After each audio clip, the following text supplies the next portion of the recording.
Before I begin, I must acknowledge that yes, there are currently ongoing issues with Mob Games, the development studio behind Poppy Playtime, that involves workplace abuse. I do not condone what's been going on there, and this video is mostly focusing on the game itself. Past controversies of this studio, however, will be discussed as it's relevant to topic points within this video, but nonetheless, keep this disclaimer in mind. Poppy Playtime is a game. Chapter 1, released on October 12, 2021, was quickly met with immediate success and buzz by many members of the indie horror community. The game was quickly seen as one of the mascot horror titans like FNAF and Bendy. However, truth be told, Poppy Playtime didn't start out that great. However, the game significantly improved, by a lot. Why and how was that the case? Well, we'll see. This is the redemption of Poppy Playtime.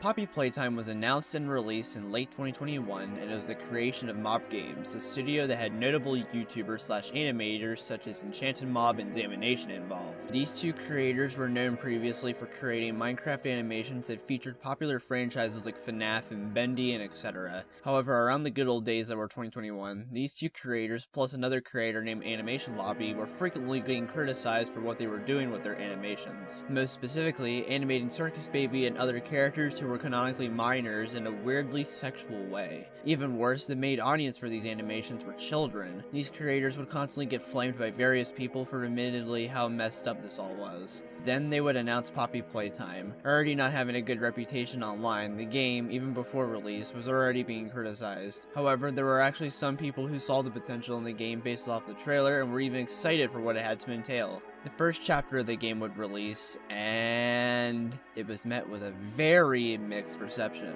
There were people who loved it and thought it was a pretty good horror game. However, there were people who outright didn't like it for what the game attempted to do, gameplay and horror-wise. Now, I'm just gonna get this out of the way right now. Poppy Playtime Chapter 1 is objectively a bad game. There were too many flaws with the game, both conceptually and in execution. The gameplay was basically just a walking simulator with only a few puzzles that were honestly boring and lame due to the fact there would be no increase in challenge. The story at this point was bare bones and didn't serve much of anything. The only true highlights being the visuals being decent, the character design of Huggy Wuggy, and the chase at the end of the chapter with Huggy Wuggy being semi-intense, which was a highlight when you compared this part with any other part of the chapter. Thankfully, there were a lot of critics that came about from this game to express their concerns and constructive criticism for Mob Games to hear. They created a flawed and pretty bad game, which for a chapter that people were interested in to see how it all played out with the potential some claimed it had, was pretty disappointing. Hopefully, there was some possible room to improve for the second chapter. However, in between the releases of chapters 1 and 2 of Poppy Playtime, a lot of things happened in regards to the game, its studio, and its community. The first notable thing that took place was how it was apparently found out that Mob Games plagiarized the game Venge by developer Ecroster, and how apparently he was harassed relentlessly by some members of Enchanted Mob back in the past due to them finding him annoying and immature, and how he would apparently be a faster animator than them.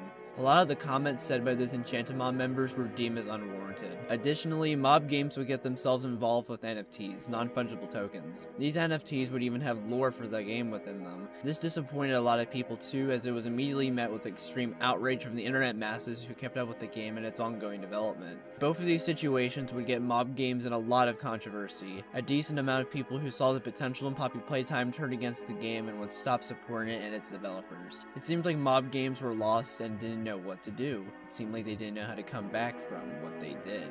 Even more so, a studio by the name of Studio 71 would come to Mob Games about plans for a Poppy Playtime movie. Mob Games of course accepted, and it was announced that there would be a film adaptation of Poppy Playtime. You'd think people would be excited, and to be fair, there were still a few excited for it, but due to two notable controversies with the game's developers that took place, plus the objective quality of Chapter 1, a lot of people were skeptical over a movie of the game. Also because of two other things, one being how the full game of Poppy Playtime, not even Chapter 2, was released yet and there's already a film in production, and two, the studio helping out with the movie, Studio 71, noticeably has a lack of success within their film catalog. With this shocking reception to the news about their upcoming movie, Mob Games had a lot of pressure building up. They needed to satisfy the masses out there somehow.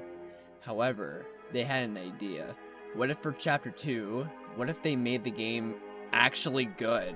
Therefore, they could justify the needs for a movie and then also get people off their back with their two biggest controversies. On May 6, 2022, Chapter 2 of Poppy Playtime released and it was met with immediate success. A lot of Let's Plays and everything. But additionally, and most importantly, the chapter itself was actually good. There was more varying gameplay within its more unique puzzles. Some of the puzzles themselves were also engaging the play as well as trying to have the player form actual skill within them, unlike Chapter 1, which had the player seemingly just follow along with what was going on. Chapter 2 also had a better antagonist for Mommy Longlegs, who had actual personality and depth. As well, the character of Poppy shined more. It seemed that Chapter 2 of Poppy Playtime was actually a step in the correct direction. The quality of this chapter got a lot more people back on board with the game and even its developers. Some people still chose to acknowledge the controversies with the developers in the game, but the horror masses were digging this approach that the game decided to take.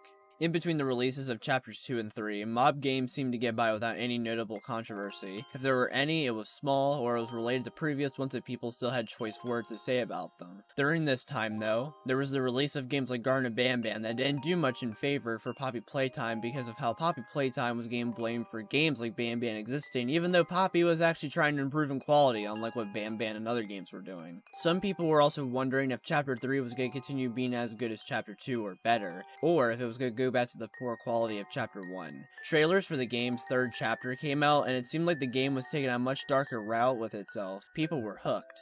Then, on January 30th, 2024, the third chapter of Poppy Playtime released, and in a surprise twist of events, Chapter 3 ended up being actually really fucking good. Dare I say great or amazing. The gameplay took a much more unique turn by having much more variety with the puzzles again, but offering new mechanics. The overall story seemed much more intriguing and much more enticing to follow. Catnap as an antagonist was great because of how he truly brought the horror in some parts of the game. There was also more world building present in this chapter. This chapter was also home to the best boss fight in the game yet. It seemed like this chapter somehow took a much more grander approach in terms of scale in comparison to the chapters that came before. It was somehow a huge step up from Chapter 2. A chapter that was already good and was already getting people to say it was a good approach to take the game. Chapter 3 of Poppy Playtime was met with immediate success and high acclaim by various people. Even people who didn't like the game for Chapter 1 were even enjoying this chapter. It seemed like Poppy Playtime was unstoppable.